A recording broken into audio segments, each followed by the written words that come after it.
Bank of China, Hong Kong race day at Sha Tin on Sunday. A full trial for HKIR, minus the Vase, of course. We've got the Jockey Club Cup, the Sprint and the Mile. A very warm welcome to Racing to Win. I'm Andrew Jones, joined here in the studio by Paul Lally, our form analyst, and Brett Davis, racecaller as well. And Brett's 3 weeks away from the big one.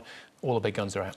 They are, Andrew. Yeah, things are starting to get a little bit more serious now, aren't they, as we head towards the big international day coming up in December, the traditional lead-ups for the local horses, and they are at set weight. So we're going to get much more clearer guides towards each particular race on International Day. And yeah, I think most of the big guns are there. Obviously, Southern Legends are scratching, which we'll get to in a moment. That's a little bit disappointing for the team there, because he was certainly a horse that there was a bit of chatter about. Certainly was, yeah. All at Group 2 level, Paul, so there's no trial for the Vase as such, but some of these horses might be moving in that direction. Anyway, out of the Cup, maybe. Yeah, out of the Cup, they could well do that as well. So there's no jackpots to speak of, but the betting will be good.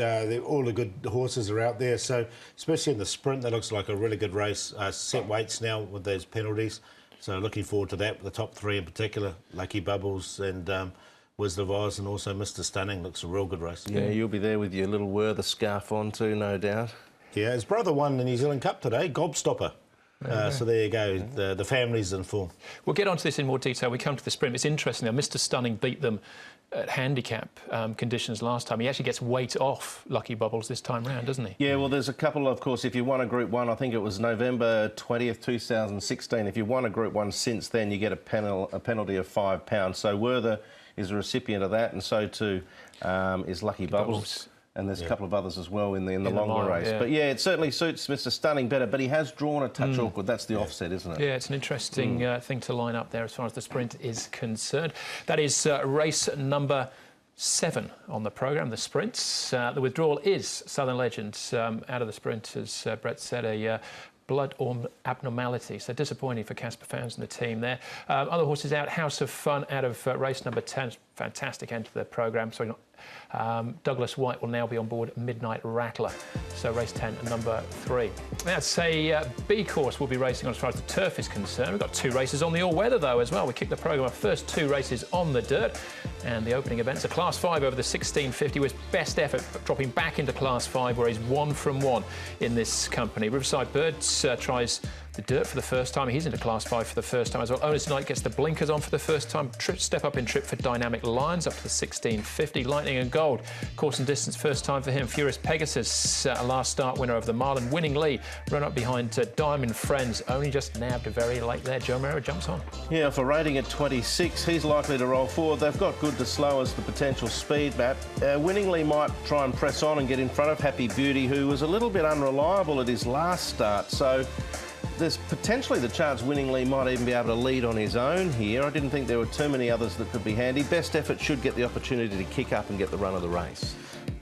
He should, and his Golden Partners, he's the one closest to us. He's changed stables, and the cheek pieces will go on for his run on the weather. The pacifiers come off. Brett Prebble's done all the work on him as well. You can see he's going nice and easily there for the new stable. Michael Friedman's got him now. Lightning and Gold's moving nicely.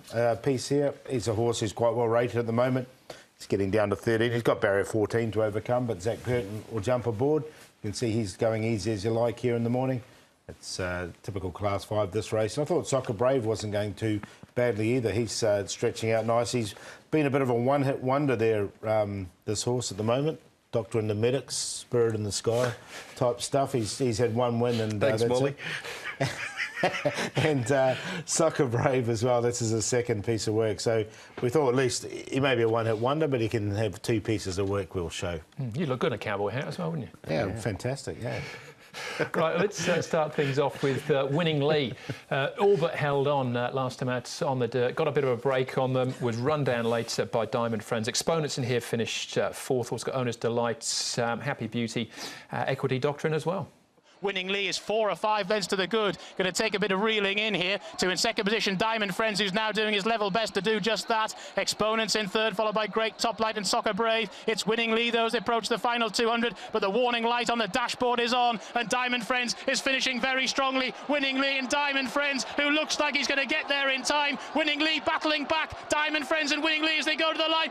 Diamond Friends, I think, just, but it's very close. Winning Lee was showing terrific. I think he was just looking for a bit of company there to a certain extent. Got to beat whatever. But Weatherick and Howdy, big turnaround at the weights with no claim this time. Morera jumping on board. Yeah, look, he wasn't on a rating of 23 for no reason, was he? So I'm a little bit like you. And that night, I know there were horses that came from the back that night, Paul, but there was also, I think, a slight advantage to those that could get out and roll. There were a few horses that set up big breaks that night, and they were hard to reel in. Yeah, and he was one. I mean, Happy Beauty, as you mentioned, that speed map, if he does get up and rolling, he'll take him on, so he won't get his own way. I still think he'll run okay. I've got him in there, but it's, you know, as you mentioned, he's number 14 in a Class 5 race, isn't he? Yeah, so...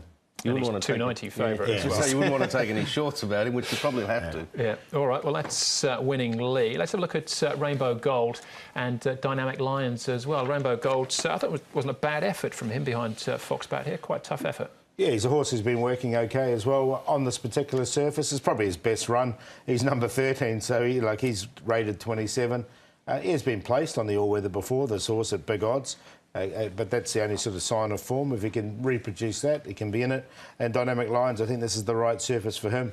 He's had a couple of starts on it now. Yeah, I'm not convinced about Dynamic Lions. Rainbow Gold, if it wasn't Class 5 and they weren't inconsistent, I'd probably give him a really good chance off the back of that effort, stepping up in trip, but it is.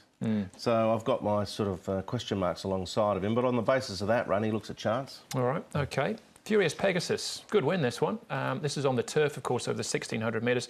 Record on the all-weather, 8-0. But he's trained now by Frankie Law. Yeah, well, what's Frankie up to now? 21 wins for the season.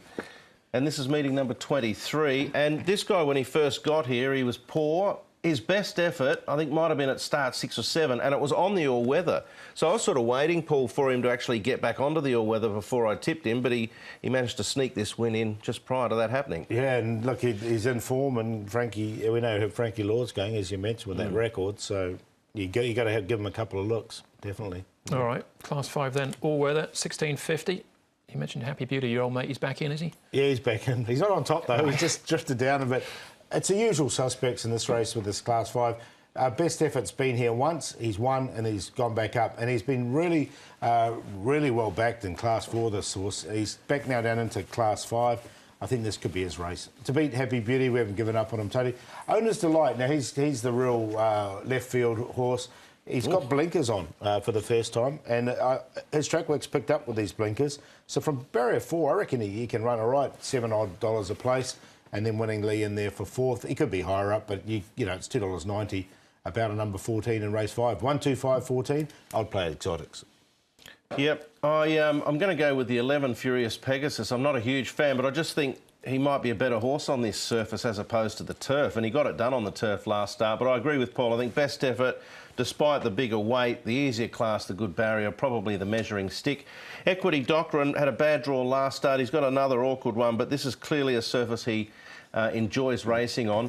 And Winning Lee, if he does eventually find the front with Joe on and a lightweight, he'll probably take some catching, but at 2 to 1, or 3 to 1 as he is at the moment, I'd be willing to play exotics like Paul. I've gone 11, 1, 8, 14. I'll play the trio here. I'll banker the 11 with those 4 numbers.